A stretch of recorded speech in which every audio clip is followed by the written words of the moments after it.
మన industrial advisors press మీ అందరికీ కూడా స్వాగతం. This is a great day for industries department as well as for the industrial sector in Andhra Pradesh. This is a festival moment. We are going to launch our new industrial development policy 2023. Now I would request our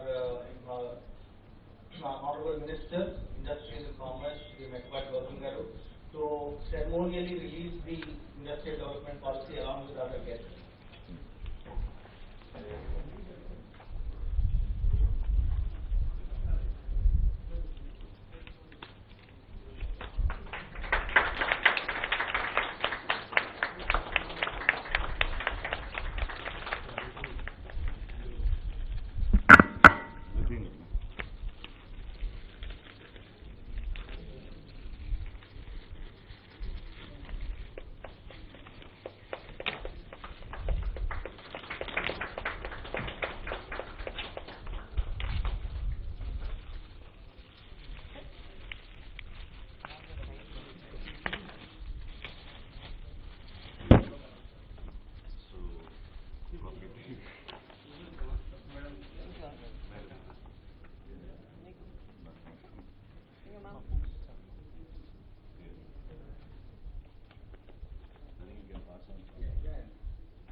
Congratulations and all the best.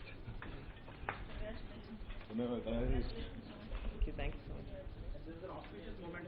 Really of the day is an auspicious moment. మీరు start చేస్తారు.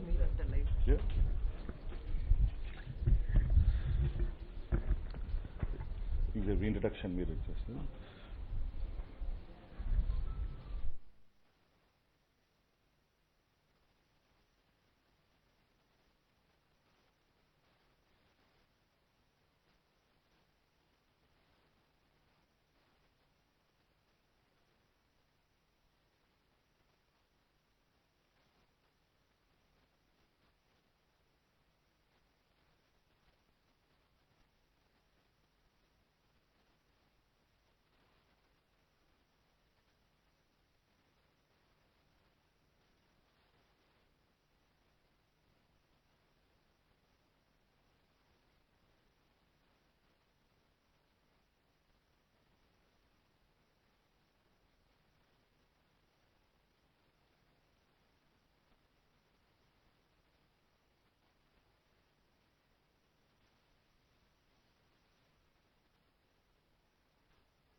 support the existing industries.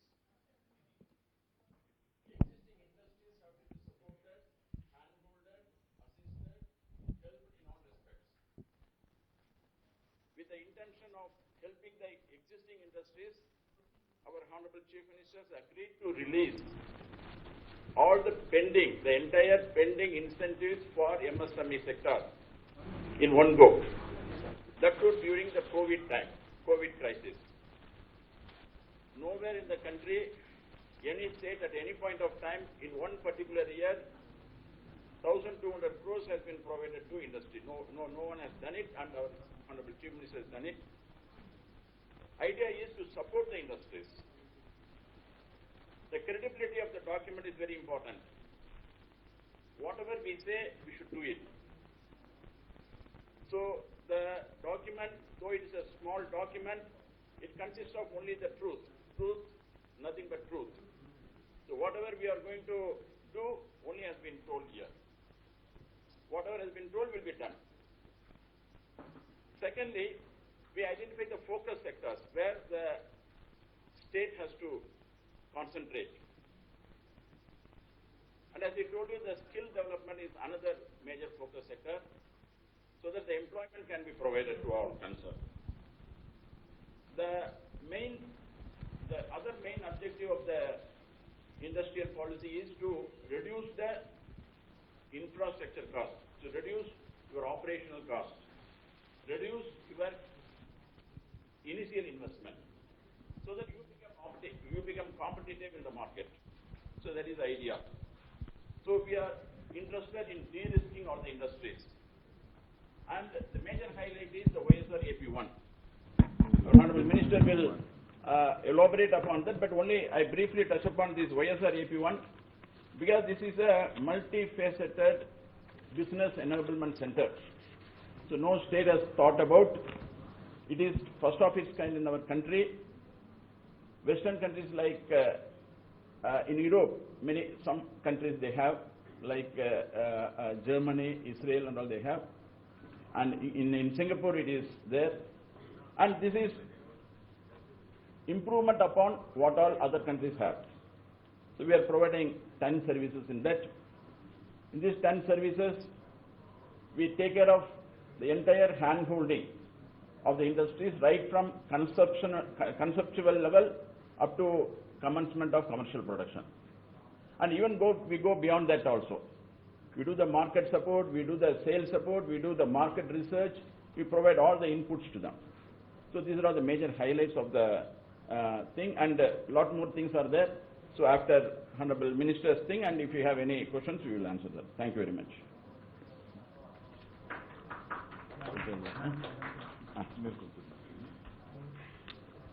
ఇప్పుడు Honorable Chairperson of APIAC, Srimati Roja, will deliver a speech. ముందుగా ఇక్కడికి ఇచ్చేసిన ప్రతి ఒక్కరికి పేరు పేరున హృదయపూర్వక నమస్కారాలు తెలియజేసుకుంటున్నాను. ఈరోజు ఆంధ్రప్రదేశ్కి దిశానిర్దేశం చేసే అత్యంత కీలకమైన అంశాల్లో ఇండస్ట్రియల్ పాలసీని విడుదల చేసినందుకు, అందులో పాల్గొనే అవకాశం నాకు జగన్మోహన్ రెడ్డి గారు కల్పించినందుకు హృదయపూర్వకంగా కృతజ్ఞతలు తెలియజేసుకుంటున్నాను. ఈరోజు మన ముఖ్యమంత్రి జగన్మోహన్ రెడ్డి గారి విజన్, కమిట్మెంట్, ట్రాన్స్పరెంట్ రూలింగ్ కి ఈ ఇండస్ట్రీ పాలసీ కూడా ఒక నిదర్శనంగా ఉంది అని నేను చెప్తున్నాను. ఒక గొప్ప ఇండస్ట్రియలిస్ట్ సీఎం గా, మరో సక్సెస్ఫుల్ ఇండస్ట్రియలిస్ట్ రాష్ట్ర పరిశ్రమల మంత్రిగా ఉన్న అరుదైన అవకాశం మన రాష్ట్రానికే దక్కింది.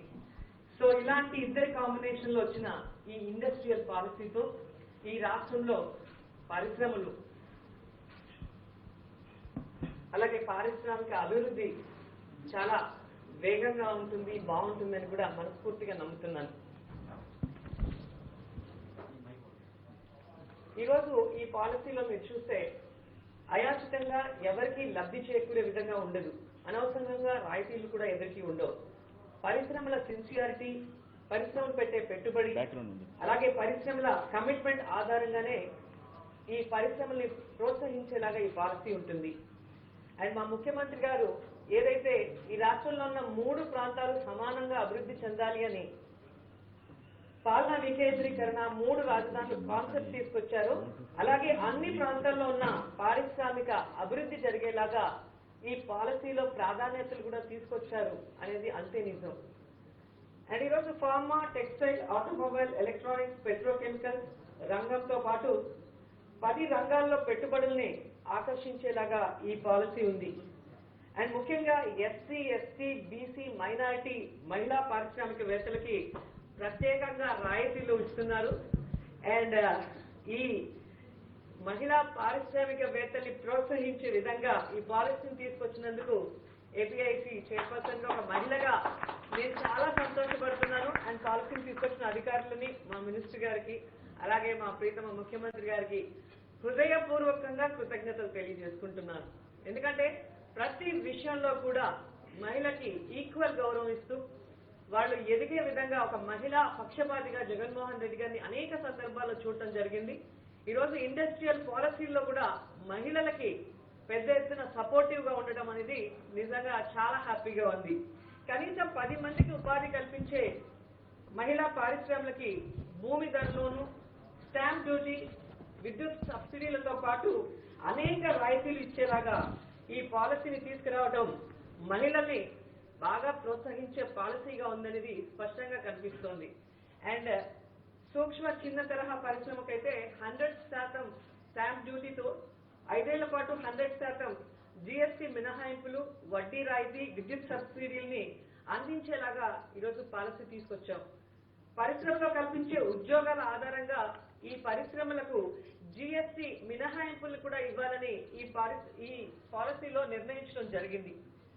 అండ్ పారిశ్రామిక పార్కుల్లో మీరు చూస్తే 16.2% ఎస్సీలకి 6% ఎస్టీలకి కేటాయిస్తూ, అంటే ఇక్కడ కూడా ఎస్సీ ఎస్టీలకి రిజర్వేషన్ అమలు చేస్తున్న ఏకైక ముఖ్యమంత్రిగా జగన్మోహన్ రెడ్డి గారు చరిత్రలో నిలిచిపోబోతున్నారన్న విషయాన్ని కూడా మనం అందరం గమనించాలి. అండ్ అలాగే ఈ రాష్ట్రంలోని అతి చిన్న పరిశ్రమల్ని పెట్టాలనుకునే ఔత్సాహికులతో పాటు భారీ పరిశ్రమలు పెట్టే పెట్టుబడిదారులకు కూడా అందరికీ రాయితీలు, మౌలిక వసతులు కల్పించే అద్భుతమైన పాలసీని తీసుకొచ్చినందుకు నిజంగా చాలా చాలా హ్యాపీగా ఉంది. అండ్ మనం గత ప్రభుత్వంలో చూసాం ఇండస్ట్రియల్ ఫాస్ట్ పాలసీని తీసుకొచ్చిన ముఖ్యమంత్రిని. కానీ ఈరోజు ఇండస్ట్రియల్ ఫెయిర్ పాలసీని తీసుకొచ్చింది మన ప్రభుత్వమే. ఇది మాటల ప్రభుత్వం కాదు, చేతల ప్రభుత్వం అని జగన్ సార్ మరోసారి నిరూపించుకున్నారు. అండ్ ఈరోజు నీతి నిజాయితీతో కూడిన పారదర్శకమైన పారిశ్రామిక పాలసీని ఆవిష్కరించారు. సో ఈరోజు ఇక్కడికి వచ్చిన వాళ్ళందరూ కూడా దీనికోసం ఎంతో శ్రమించుంటారు. అండ్ ఈరోజు రాష్ట్రంలో పరిశ్రమలకి మౌలిక వసతులు, రాయితీలు, భూములు కల్పించడమే కాకుండా పరిశ్రమలకి అవసరమైన నైపుణ్యం కలిగిన యువతని కూడా అందించేందుకు మా ప్రభుత్వం సిద్ధంగా ఉంది. దానికి చర్యలు కూడా తీసుకుంది అనేది తెలుసుకోవాలి. ఎందుకంటే రాష్ట్రంలో మరి ముఖ్యమంత్రి గారితో పాటు మా యొక్క మినిస్టర్ గౌతమ్ రెడ్డి అన్న వీళ్ళందరూ కూడా చాలా వర్కౌట్ చేశారు దీంట్లో. ఎందుకంటే వీళ్ళిద్దరూ యంగ్స్టర్స్ కాబట్టి నిరుద్యోగులకి ఉద్యోగ అవకాశాన్ని కల్పించడం కోసం మరి ఈ 30 స్కిల్ సెంటర్ల ద్వారా ప్రతి పరిశ్రమకి ఈ రాష్ట్రంలో అద్భుతమైన నైపుణ్యం ఉన్న యువతని అందించాలి అన్న దిశగా వాళ్ళు వర్క్ చేశారు. అండ్ దీంతో సో రాబోయే 3 years లో ఈ పాలసీ 2022-2023 వరకు ఉంటుంది కాబట్టి అనేక పరిశ్రమలతో పాటు అనేక మంది యువతకి ఉద్యోగ అవకాశాలు కల్పించే విధంగా ఉంటుందని మనస్ఫూర్తిగా నమ్ముతూ మరోసారి ఇంత మంచి పాలసీని అందించినందుకు ప్రతి ఒక్కరికి పేరు పేరున కృతజ్ఞతలు తెలియజేసుకుంటూ, సో ఒక మహిళని నమ్మి ఏపీఐసి చైర్పర్సన్ ఇవ్వటమే కాకుండా పరిశ్రమ పెట్టే దాంట్లో కూడా మహిళలు పెద్ద ఎత్తున వచ్చి మహిళా పారిశ్రామికవేత్తలు మరి వాళ్ళ కాళ్ళ మీద వాళ్ళు నిలదొక్కుకోవాలన్న ఒక మంచి ఉద్దేశంతో మరి ఎస్సీ, ఎస్టీ, బీసీ, మైనార్టీతో పాటు మహిళలకి అండగా నిలిచిన జగన్మోహన్ రెడ్డి గారికి మరోసారి మహిళలందరి తరఫున అభినందనలు తెలియజేసుకుంటూ కృతజ్ఞతలు తెలియజేసుకుంటున్నాను. Thank you so much.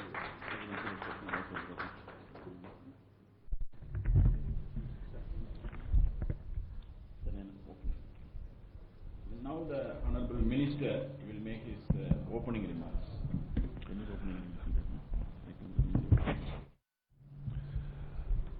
అందరికీ నమస్కారం. ఈరోజు మన ఆంధ్రప్రదేశ్ ఇండస్ట్రియల్ పాలసీ 2020-23 ఇనాగ్రేషన్ వచ్చిన వాళ్ళందరికీ కూడా మీ అందరికీ కూడా పేరు పేరున నా హృదయపూర్వక నమస్కారాలు తెలుపుకుంటున్నాను. దీంట్లో యాక్చువల్గా ఒక విషయంలో చెప్పాలంటే మన ఇండస్ట్రీ పాలసీ 2020 అంటే 2015-20 వచ్చి మార్చ్లో ల్యాప్స్ అయిపోయి ఉందన్నమాట. కానీ we been working on this policy. బహుశా మేము డిసెంబర్ జనవరి నుంచి కూడా ఈ కొత్త పాలసీ తీసుకురావాలని అప్పటి నుంచి కూడా మనం వర్క్షాప్ పెట్టడం, తర్వాత ఎన్నోసార్లు సీఎం గారిని కలవటం కూడా జరిగింది. మొదటిసారి మా ముఖ్యమంత్రి గారు కలిసినప్పుడు, ఈ ఇండస్ట్రీ పాలసీ మీద కలిసినప్పుడు ఆయన ఒకటే ఒక మాట అడిగారు, మీరు చెప్పిందల్లా చేయగలుగుతారా లేదా, మీరు what I you committing on the paper I you going to make sure that you are going to fulfil it. ఎందుకంటే గత 5 సంవత్సరాలు కూడా the existing policy it spoke very promising, it gave lot of hopes, but in terms of delivery it fell flat. అంటే why this fell flat ఏంటంటే the commitments that the government gave, the then government gave, were much higher than what can be given by even the entire country can do. If we put all our country GSDP also, we could not be fulfilling that committee, I mean, the incentives that they had committed to some of these entrepreneurs. So that way there was a lot of market law, we were getting a very bad name that we were not committing to our incentives, we were not able to fulfill our demands. And if I remember correctly, the day when we came, I think it was almost close to about 4,000 odd crores of incentives were due to various industries, whether it could be medium, small or large industries. So అందుకని మా ముఖ్యమంత్రి గారు ఆయన ఒకటే ఒక మాట first మాకు చెప్పింది ఏంటంటే, please write an industry policy which is practical and which you can commit. మీరు చెప్పింది 100% కమిట్మెంట్ చేయాలని. తర్వాత మేము ఆ స్థితిలో మేము అంటే వర్కౌట్ చేస్తూ వచ్చినప్పుడు మీ అందరికీ తెలిసినదే, మనకి సడన్ గా హఠాత్తుగా we got this Covid, this pandemic of Covid that came across the world and the whole equations changed. So అలాంటి టైంలో one of the situation was when we took మేము ముఖ్యమంత్రి గారి దగ్గరికి మా ఇండస్ట్రీ పాలసీ రివ్యూ చేసేదానికి వెళ్ళినప్పుడు అవన్నీ ఆయన ఒక మాట చెప్పారన్నమాట, మీరు అవన్నీ పక్కన పెట్టండి, అసలు ఎంఎస్ఎంఈ సెక్టర్ ఈ రోజు ఇంత ఇబ్బందిగా ఉంది కదా, గత 3 నెలల నుంచి వాళ్ళకి ప్రొడక్షన్ లేదు కదా, వాళ్ళ సంగతి ఏమైనా ఆలోచించారా అనేది. అంటే నిజంగా మేము ఎవరు చెప్పింది కూడా కాదు. అంటే ఆయన from he's thought process he understood what the practicalities of this MSME sector is. ఇలాంటి పరిస్థితుల్లో especially in the last 4 years మీ అందరికీ తెలుసు how the situation in the country is. ఇలాంటి టైంలో మనం తప్పనిసరిగా ఎంఎస్ఎంఈ సెక్టర్ని ఫస్ట్ ప్రయారిటీ ఆదుకోవాలని చెప్పి ఆ రోజు ఇమీడియట్గా అసలు ఈ పాలసీని మీరు పక్కన పెట్టండి, you please bring me a paper first to fulfil the incentives అని చెప్పి. అంటే ఇట్ జస్ట్ షోస్ మా ముఖ్యమంత్రి గారు ఏ విధంగా అంటే నాట్ బిగ్ కంపెనీసే కాదు, స్మాల్ మీడియం సైజ్ కంపెనీస్ గురించి కూడా, అంటే ఒక కామన్ ఎంప్లాయ్మెంట్ గురించి కూడా ఎంతగా శ్రద్ధగా ఆలోచిస్తున్నారో.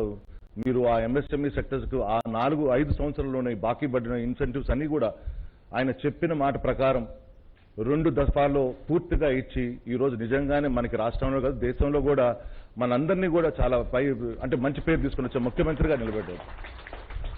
అలాగే subsequently we have again started this work on this industrial policy and I must say thanks to our special chief secretary, directors, the advisors and all the people, because pratisari our chief minister is a tough taskmaster, he'll always and he will always give us guidelines which we have to meet. So they all worked very hard, and I must say, so the basic thesis in simple ga cheptunanu idi, this is we only made it for 3 years anamata ee industrial policy. Why 3 years and meer adigite, because we believe that in this COVID time we cannot go for a prolonged industrial policies. We think there will be it has to be very dynamic industrial policy, it cannot be static. Andukani we said let's keep it for 3 years. Let's keep a trial run and see what's going to happen, because right now ఇప్పుడు మీరు చూస్తుంటే across the world the patterns of investments, the patterns of industries are changing, the way we are doing work is changing. So with all these changes that are coming in, we need to facilitate it. Our facilitation cheyalante మన industrial policy should be adaptable anamata. So andukani we made basic ground rules. And basic ground rules em cheppamante, we said we are going to make sure that it's going to be not one time relationship, it is going to be entire relationship, meaning hand holding relation to the entire life cycle of the industry. అంటే ఈ రోజు ఎవరైనా సరే ఈ రాష్ట్రానికి ఎవరైనా మనకి ఇప్పుడు కావచ్చు, ఎగ్జిస్టింగ్ ఇన్వెస్టర్స్ కావచ్చు, లేకపోతే న్యూ ఇన్వెస్టర్స్ కావచ్చు, once you committing in our state, we are going to handhold you till the end of the life cycle of this industry. Not for the 15 days, not for the red carpet welcome. We are going to be making sure that you are being partner to this wealth of this nation. You are going to contribute to this wealth of this state. Andukani we are taking you as wealth creators kabatti, we are going to make sure that you are going to be for everlastingly be successful in this state. So our idea tho we came out with YSR 1 and a policy tho, where we will be facilitating not only post operations but during operations also. And దీంట్లో ఒక గొప్పతనం ఏంటంటే after a long time we want to bring back the spirit of entrepreneurship in the state. గతంలో మీ అందరికీ తెలుసు APIDC అనే we had one organization which was basically a quasi equity facilitation cell. ఈ రోజు మనం we want to create entrepreneurships. అందుకని మా ముఖ్యమంత్రి గారు ఈ ఒక పాలసీ ద్వారా women empowerment, especially in BCs కానీ, ఎస్సీస్లో కానీ, ఎస్టీస్లో కానీ, మైనారిటీస్లో కానీ, ఇవన్నీ areas where people are neglected, we think we should be able to help them, give them opportunity to grow up. కాబట్టి ఒక empowerment cell for them to come up and be entrepreneurs. So that's going to be our biggest drive in this coming 3 years అనమాట, creating entrepreneurs. అలాగే వచ్చే industry అందరికీ కూడా we need to create a proper and a pipeline of employability build kabatti. Andukane the first thing that the CM's vision is that we want to create the next level of world class skilled workforce. So that is the idea behind setting up 30 large, we're going to be setting up 30 large skill developments work across the state, and making sure that this industry is going to have a continuous supply of quality workforce. So before I finish, I must once again thank my team members, Special Chief Secretaries Garu, especially Poonam Malagani Garu. She's also come as a thing. She's also part of this industry, although food processing comes part of this. We also are thankful to all other our partners and our well-wishers, and I'm hoping that this policy will bring out a golden culture in this city of Andhra Pradesh. Thank you very much.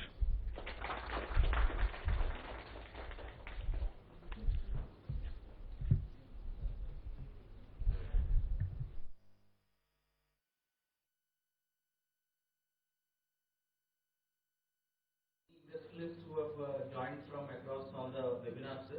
So we just want one of them to speak on the webinar as well as the ISB professors also. So may I request Sri City MD to come online, please.